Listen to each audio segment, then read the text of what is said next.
Seja muito bem-vindo, meu caro amigo, minha amiga. Mais um quarto de oração. Aqui quem fala com você, Pastor Ricardo. E mais uma vez nessa transmissão vamos dar continuidade ao nosso estudo na nossa Escola Bíblica Dominical. Nesse trimestre estamos aqui estudando a revista Fortalecendo a Família. Hoje teremos a lição de número 4, a bênção do casamento. Mas antes de nós começarmos, gostaria de pedir algo que não vai lhe custar nada, apenas uma contribuição para que este canal cresça cada vez mais e este vídeo se torne cada vez mais relevante no YouTube. Deixe o seu like aqui embaixo, inscreva-se aqui no nosso canal, compartilhe esse vídeo, ative o sino de notificação para você receber a notificação do YouTube quando lançarmos novos vídeos. Bom, sem mais delongas, vamos lá ao nosso estudo de hoje. Que Deus te abençoe em nome de Jesus. Vamos lá ao nosso estudo. Assunto da lição de número 4. A bênção do casamento. Texto áureo. De modo que já não são mais dois, porém uma só carne. Portanto, o que Deus ajuntou, não o separe o homem. Mateus capítulo 19, versículo 6. Verdade prática. A unicidade é essencial para um casamento bem-sucedido. Leitura bíblica se encontra aqui em Mateus, capítulo 19, versículo 4 até o 8, que diz assim: Então respondeu ele, não tendes lido que o Criador desde o princípio fez homem e mulher? E disse, por esta causa deixará o homem pai e mãe, e se unirá à sua mulher, tornando-se os dois uma só carne, de modo que já não são mais dois, porém uma só carne. Portanto, o que Deus ajuntou, não o separe o homem. Replicaram-lhe, por que mandou então Moisés dar carta de divórcio e repudiar? Respondeu-lhe Jesus, por causa da dureza do vosso coração, é que Moisés vos permitiu repudiar a vossa mulher.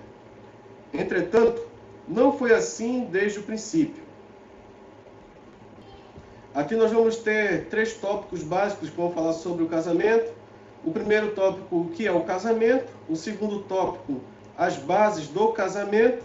E o terceiro tópico, propósitos do casamento. Bom, iniciando aqui o comentário sobre esse tópico 1, que é o casamento. Primeiro, o casamento ele é uma instituição divina. Lá em Gênesis capítulo 2, versículo 24, Deus deixa muito claro que deixaria o homem, pai e mãe, iriam unir-se à sua mulher, e se tornariam ambos uma só carne.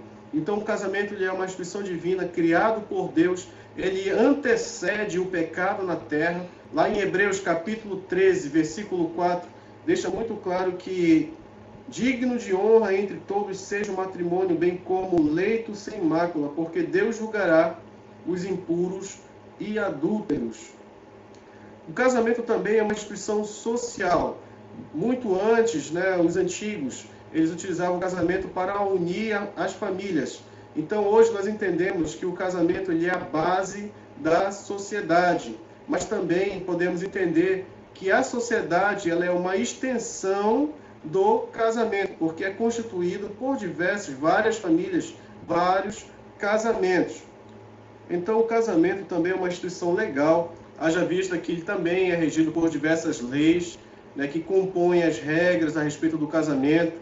É importante ressaltar também que as nossas leis, que foram formadas no princípio aqui no Brasil, eles têm muito ideologia bíblica, muito da Bíblia dentro dela, Só que com o passar do tempo nós vamos ver que isso vai mudando, a sociedade foi mudando, então as leis elas também foram se adequando, digamos assim, à forma de vida da sociedade.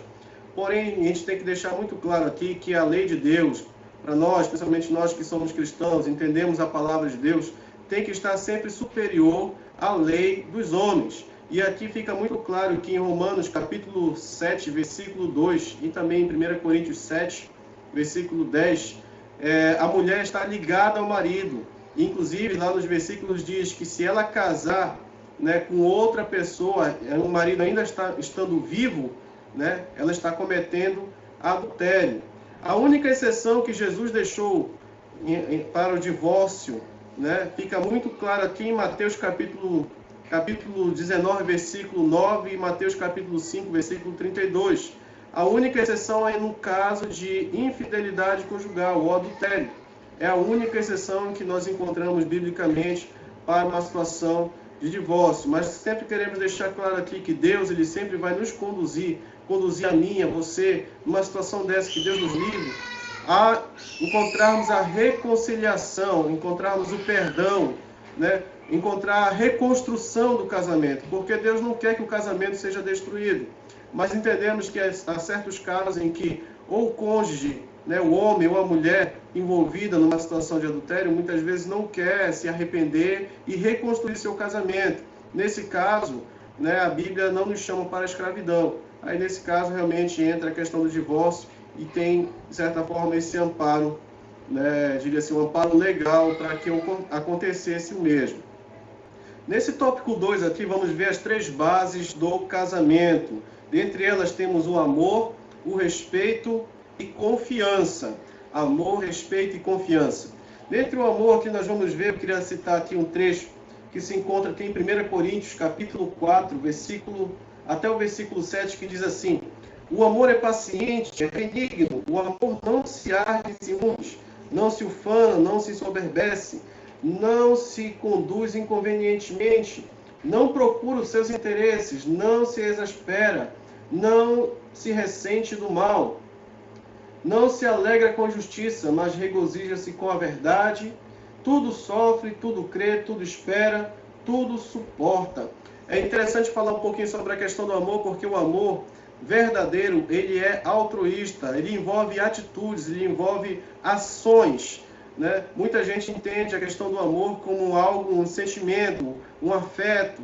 Ele está muito além disso. O amor ele pode gerar, mas o principal, a essência do amor, são essas coisas, essas obras aqui. E talvez alguém diga assim: é impossível vivenciar isso nos dias atuais. De fato, é impossível o homem natural vivenciar isto, porque esse é o amor de Deus. Mas quando nós temos o Senhor em nossos corações e nossas vidas, nós, consequentemente, refletimos o seu amor, e principalmente dentro do casamento. É importante verificar que a Bíblia fala aqui que o marido ele deve amar a sua esposa, assim como Cristo amou a igreja e assim mesmo se entregou. Então o mandamento do amor ele começa justamente ali na vida do marido. E é claro que quando o marido ama, quando o marido se entrega pela sua esposa, naturalmente a sua esposa, assim como a igreja, se submete ao seu marido, faz por ele, obedece, né? Uma mulher que está ali ao lado dele, apoiando ele. Então é importante entender que nós precisamos exercer o amor para termos a plenitude em nossas casas. A Bíblia fala que Deus é amor, ali em 1 João, capítulo 4, versículo 8. Então a essência desse amor está em Deus. E você precisa trazer Deus para dentro da sua casa, para dentro do seu relacionamento, para dentro de você, primeiramente, para que esse amor possa refletir dentro de você e atingir as pessoas que estão mais próximas a você, a saber, primeiramente, a sua mulher, a sua esposa ou o seu marido. Ponto 2, respeito. Sobre a questão do respeito, o respeito está muito associado à questão da fidelidade. Então é claro que quando há uma quebra desse respeito, em se tratando da fidelidade, o casamento ele tende a sofrer abalos muito fortes, né? No relacionamento, quebrou-se a confiança, é o próximo tópico, né? Você pode pôr a perder tudo, né? Mas deixa muito claro aqui que caso isso aconteça dentro de um casamento, né? É interessante que diz aqui em Provérbios 28:13, aquele que confessa o que encobre as suas transgressões não prosperará, mas aquele que confessa e deixa alcança misericórdia. Então, meu amigo, minha amiga, se isso é um fato, se é algo que aconteceu no teu casamento, o primeiro ponto é você ir para a parte da confissão. Confessar o seu pecado, a sua transgressão, a falta desse respeito que houve.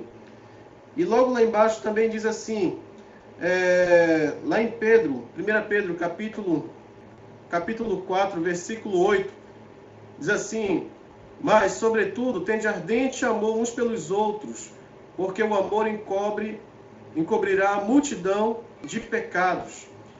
Eu quero falar com esse versículo aqui. Deus ele não quer a destruição do casamento, né? Novamente a gente está abordando isso aqui. Mas caso tenha acontecido uma situação dessa, de adultério, de infidelidade, Deus ele quer te direcionar você ao perdão que Ele mesmo te ofertou. A Bíblia fala aqui que você tem que ter um amor ardente. Esse amor ardente ele vem de Deus. Nós vimos que Deus ele amou. O amor ardente de Deus é tão grande que Ele entregou o seu Filho amado, Jesus Cristo, para morrer por nós numa cruz do Calvário. E todo aquele que nele crê não perece, mas tem a vida eterna. E a Bíblia diz em Romanos que quando nós ainda éramos inimigos, Deus reconciliou consigo toda a humanidade através de Jesus Cristo. Então, meu amado irmão, minha amada irmã, se esse é um fato no seu casamento, busque a Deus, comece a orar ao Senhor para que Ele trate o teu coração. Eu sei que uma situação de infidelidade conjugal, de traição, dói bastante, abre uma ferida profunda. Mas, assim como Jesus também foi ferido na cruz do Calvário, e Ele também ressuscitou, Ele levantou dentre os mortos, você também pode ser curado, você também pode ser levantado pelo Espírito de Deus e exercer esse amor que só pode vir de Deus. Eu queria ler contigo também a referência aqui em 1 Pedro, capítulo 4, versículo 8. Aliás, desculpa. Efésios, capítulo 4, versículo 32, que diz assim: Antes, sede uns para com os outros benignos, misericordiosos, perdoando-vos uns aos outros, como também Deus vos perdoou em Cristo Jesus. Então, esse tópico aqui sobre o respeito, ele trata bastante essa questão da fidelidade, de você, mesmo na ausência do seu cônjuge, você manter o respeito por ele, entendendo a importância dele, o significado dele, o valor dele. E não somente na ausência, também na presença, né? E caso tenha acontecido algum ato de desrespeito, é a confissão, o caminho é a confissão, o caminho é o perdão, o caminho é a restauração, e isso só pode acontecer quando você está em Cristo Jesus.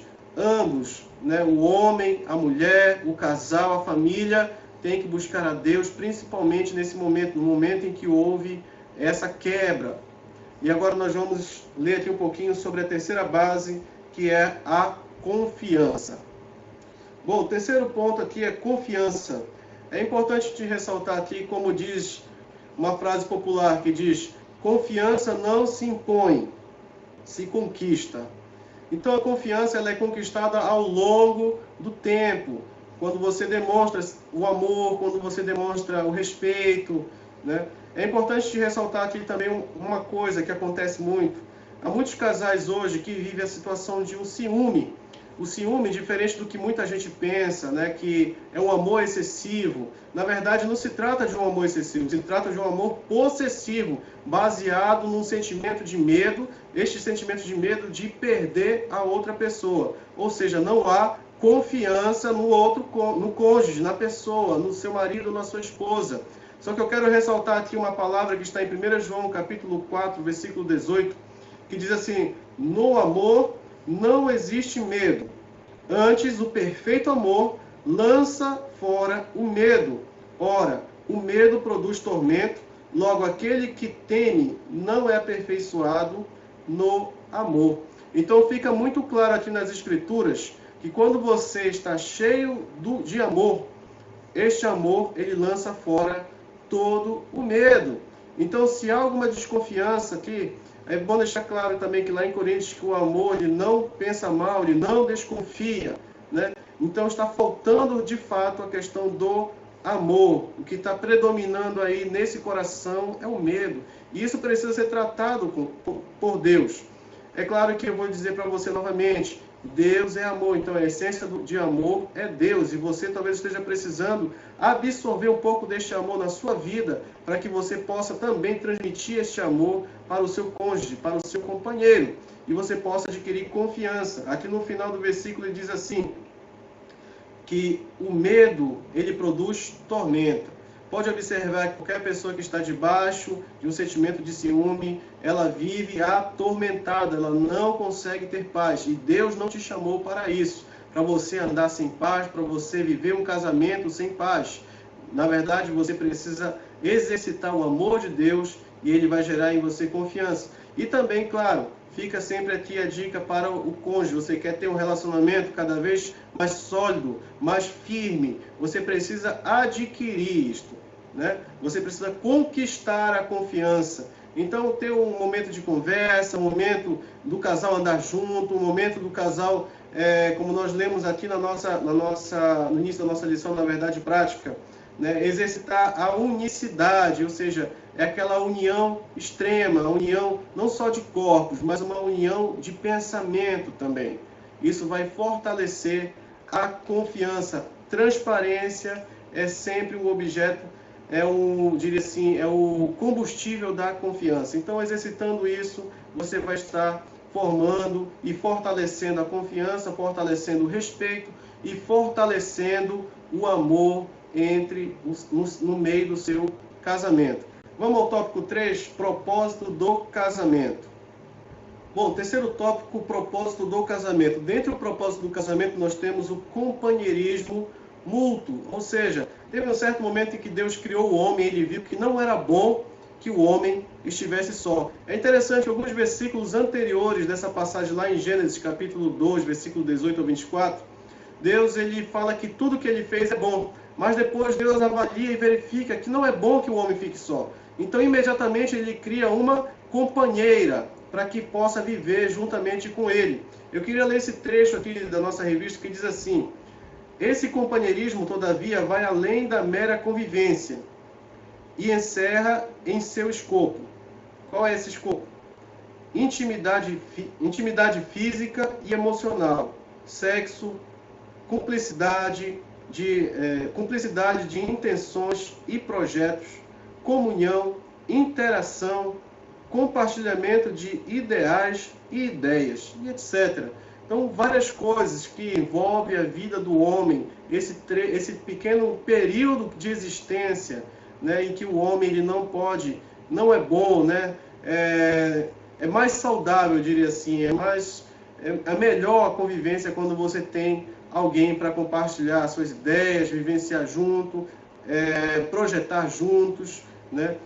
Não só isso, mas também a própria intimidade do casal, né, que gera alegria. Lá em Eclesiastes diz: goza com a mulher da tua mocidade. Então, tudo isso faz parte da vida humana, em que o ser humano alcança realmente a felicidade quando encontra essas coisas.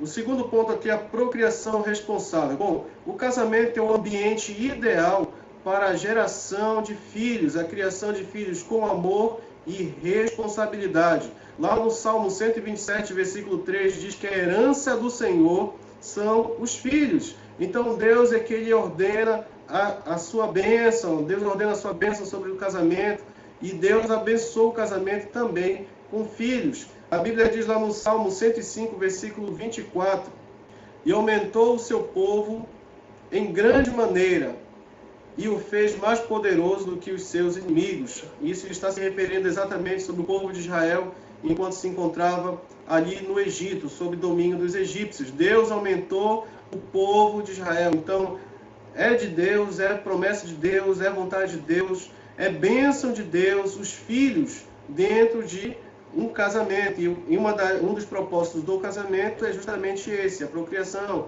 a continuidade do gênero humano, da sociedade. É importante também que nós citarmos a questão de que, ainda que o sexo não foi criado por Deus apenas para a procriação, porque envolve também a intimidade do casal, a alegria do casal, né? Muitos trechos ali em Cantares, em Eclesiastes também que revelam isso.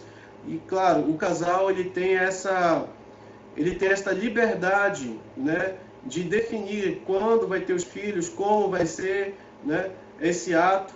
Mas é bom sempre o casal ter em mente que a resposta final, a decisão final, né, de quando virão esses filhos, vem de Deus. Então, muitas vezes a gente vê muitos casos, testemunhos de casais que estavam se prevenindo, mas de alguma forma aquela prevenção ali falhou e veio um bebê, veio uma criança.